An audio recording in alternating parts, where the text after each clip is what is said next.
मूर्ख सखू विठू भक्त आहे हे कधी विसरू नकोस। तिला इथे थारा नाही, ती इथे रुचता कामा नये, इथे रुचता कामा नये।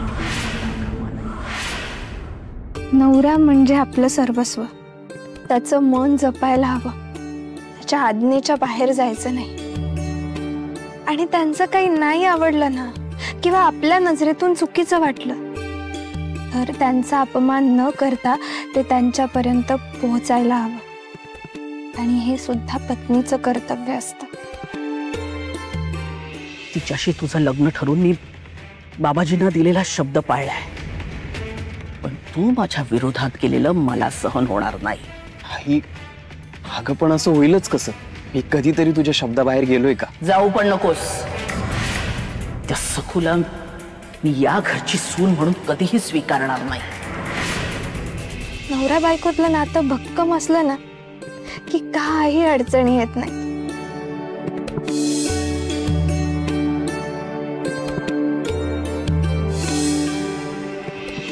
तेव्हा तिला कधी दयामाया दाखवू नकोस, तिचे लाड करू नकोस, तिच्यात गुंतू नकोस। टाचे खालीच ठेवायचं तिला। सखू, लग्न होऊन जेव्हा आपण सासरी जातो ना तेव्हा तो जणू आपला दुसरा जन्मच असतो। दुसरा जन्म? हो, कारण माहेरी लाडाची असणारी ही लेक सासरी बायको असते, सून असते, वहिनी असते, जाऊ असते।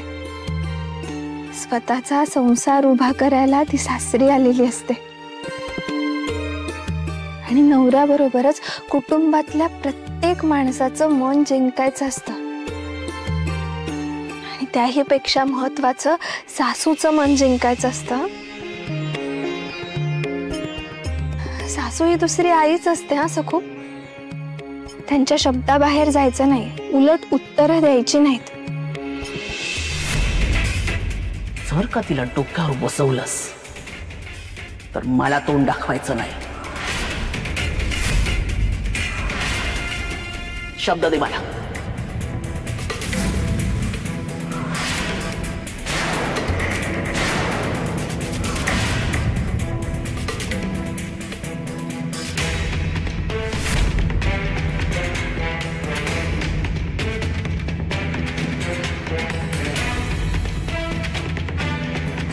मी शब्द देतो तुला, तू म्हणशील तसंच होईल।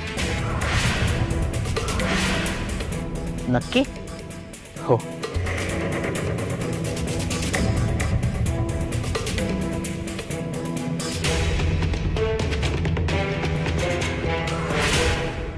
घराण्याचे रीतिरिवाज, कुळाचार सगळं काटेकोरपणे पाळायचं।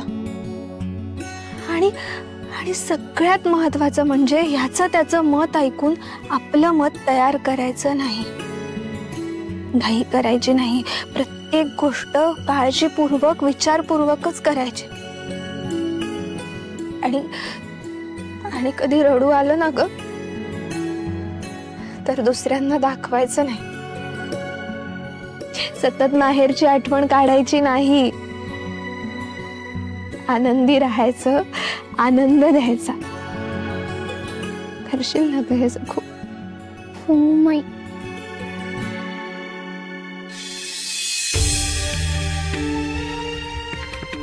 तू रडू नको ना गो माई, मला भीती वाटते। माई, तुझ्याशिवाय कशी राहू ग? सांग ना ग।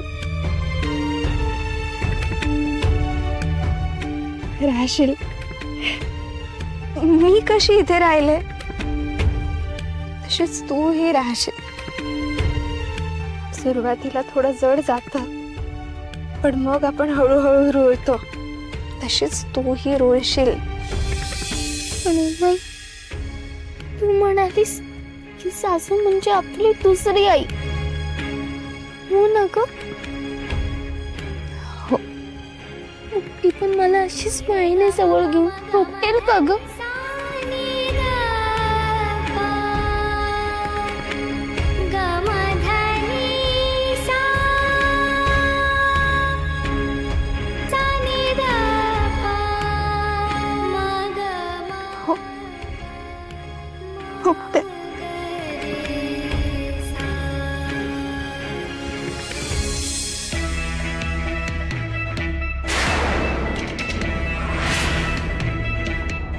आजी महाखट आहे. झोप सावधच असणार हिची, पण हीच संधी आहे दागिने बदलायची. विठ्ठला, परमेश्वरा, आई ग आई.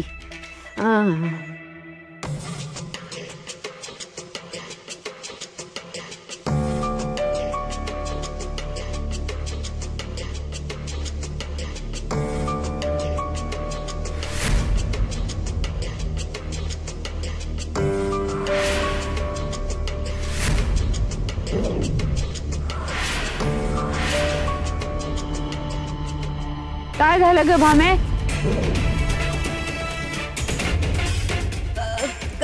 उंदीर उंदीर खुडबुडतोय मेला. खुडबुड करत होता. ए भामे, आमच्याकडे उंदीर बिंदीर काही नाही हं? आणि असलाच तर गणपतीचं नाव घे, मनात चांगला विचार ठेव आणि गप झोप. उंदीर हो.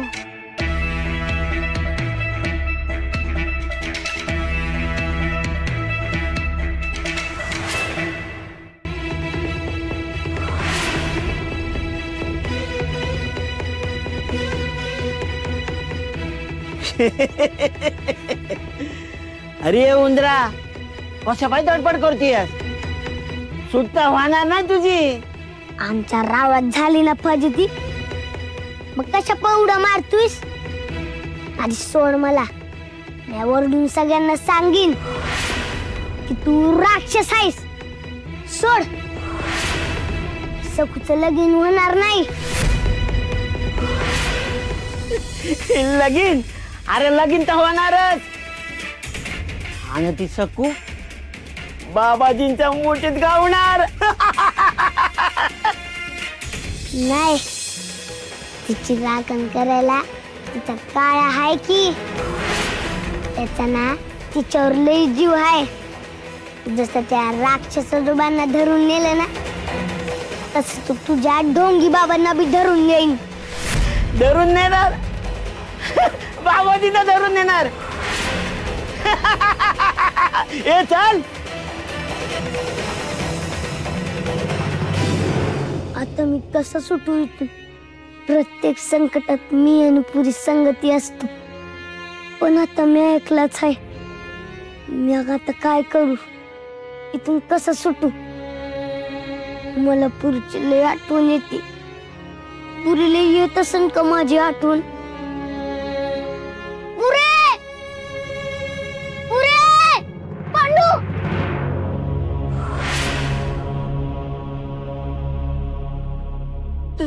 सखू, काय झालं सखू? कशाने जाग आल्या? स्वप्न पडलं का? नाही, अचानक पांडूची आठवण आली. 2 दिवस झाले भेटलंच नाही ग तो. पांडू असेल ना ग बरा? हो अगं, नक्की बरा असेल तो. येईल तो. अगं तुझ्यासाठी काहीतरी करण्यात गुंतला असेल. येईल आणि अचानक चकित करून टाकेल तुला. येईल तो. तू नीच स्वस्त. ये नीच.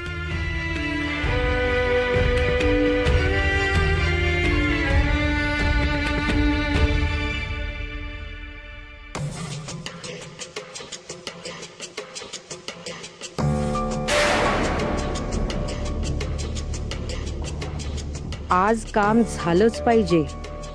अशी सुवर्ण संधी पुन्हा नाही मिळणार.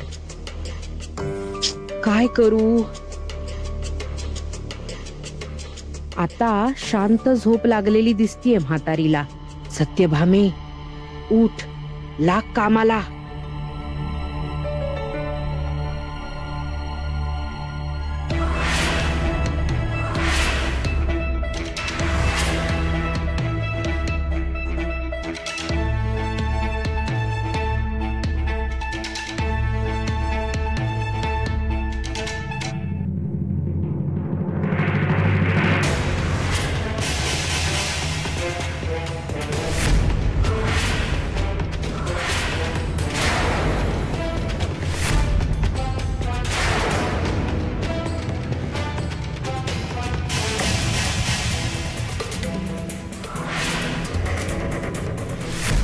वहिनी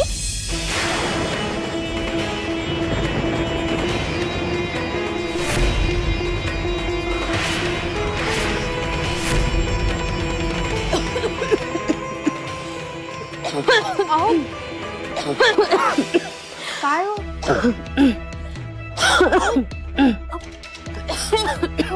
काय झालं? खोकला झालाय का? नाही नाही, जरा घसा खवखवतोय. ते तळण झालं ना आज, त्यामुळे घशात धूर गेला असावा. उगीच आपलं काहीतरी तेल काय आम्ही जाळत होतो काय? हा, आणि तळण करायला तू कुठं होतीस? घसा खवखवतोय म्हणे. काही नाही, हाई त्याला खवखवी. पाणी पी थोडस. हो, तेच प्यायला उठले होते, पण माझा दुधा तुपातला देह पटकन उठवलं नाही मला. वहिनी असू दे, मी देते पाणी.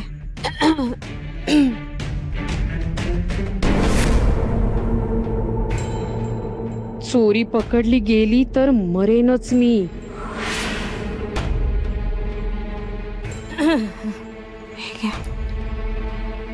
ज्येष्ठीमध्ये देऊ का? नाही, नको.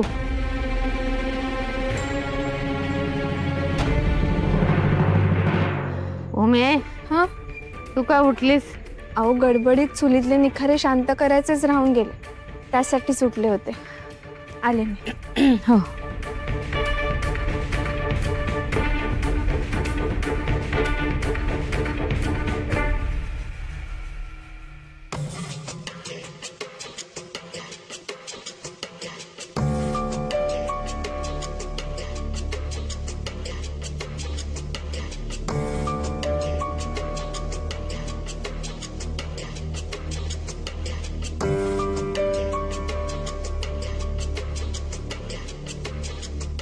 वहिनी, स्वस्थनी जा. उद्या पहाटे उठून परत डोंगर आहे कामाचा पुढ्यात. मी आहे ना, पण मी तेवढ्यासाठी तर आले मुद्दाम. हो, नी जा, येते मी. हो हो.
झाली कामगिरी, फत्ते झाली.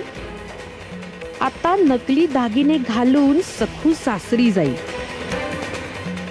आणि रमा मावशीच्या जेव्हा हे लक्षात येईल की दागिने खोटे आहेत, तेव्हा सोन्यासाठी हपापलेली मावशी सखूला धक्के देऊन घराबाहेर हाकलेल आणि वंसनचं नाक चांगलं कापलं जाईल. मग बसा माझी गुणाची सखू, माझी गुणाची सखू करत. आता मी मौज बघणार.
विठुरायाची लीला अगाध आहे.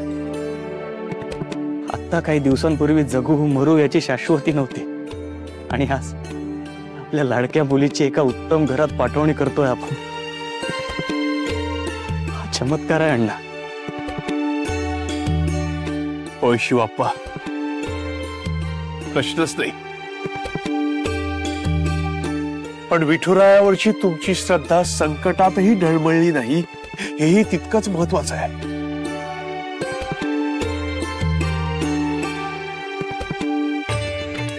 विठुराया, तुझी कृपा अशीच राहू दे आणि सखूचा लग्न सोहळा निर्विघ्नपणे पार पडू दे.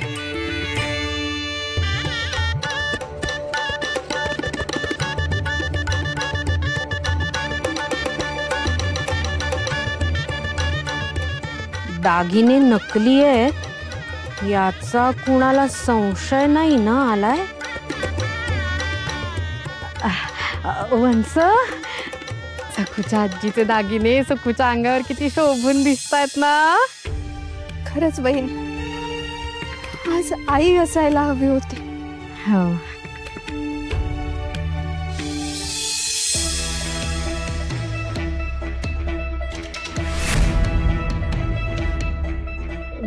काय झालं? काय नाही ग, दागिन्यांची घडण जरा वेगळी वाटली म्हणून बघितलं. असं होय? मला वाटलं. काय वाटलं? काही नाही, काही नाही. ए उमे, सखूला तीट लाव बरं.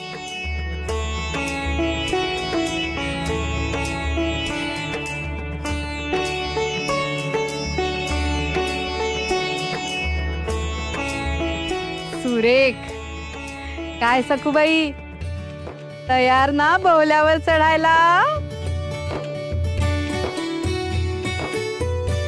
अगं बाई, अहो लाजता पण येतंय की.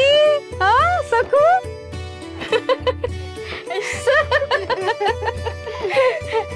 नाही, पण लग्नात काय करायचं असतं? अगं भटजी बुवा सांगतीलच ना काय करायचं ते, पण मुख्य म्हणजे प्रश्न विचारायचे नाहीत. हा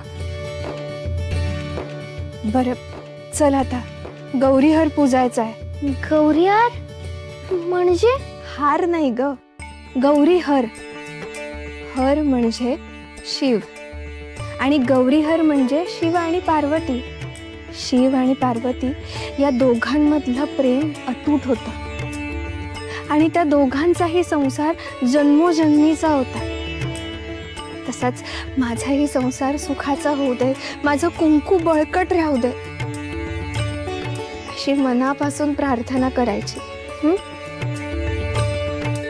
सखू, एकदा का गौरीहर पूजेला सुरुवात केली की सासरच्या वाटेवर पहिलं पाऊल पडलं बरं. मग मुलीनं फक्त नवरा आणि सासर हाच विषय मनात ठेवायचा. नवरा हाच परमेश्वर मानून सासरच्या अंगणात पाऊल ठेवायचं आणि त्या घरातच विरघळून जायचं. एकदा का मुलगी सासरी गेली की अखेरच्या श्वासापर्यंत तिनं सासरीच राहायचं. समजलं ना बाळा? हो आजी, हे सगळं मी नीट लक्षात ठेवेन आणि तुम्ही सांगितलं ना तसंच वागीन. गुणाची ग बाय माझी. चल पूजेला, तुझ्या सासरची मंडळी येतीलच एवाना.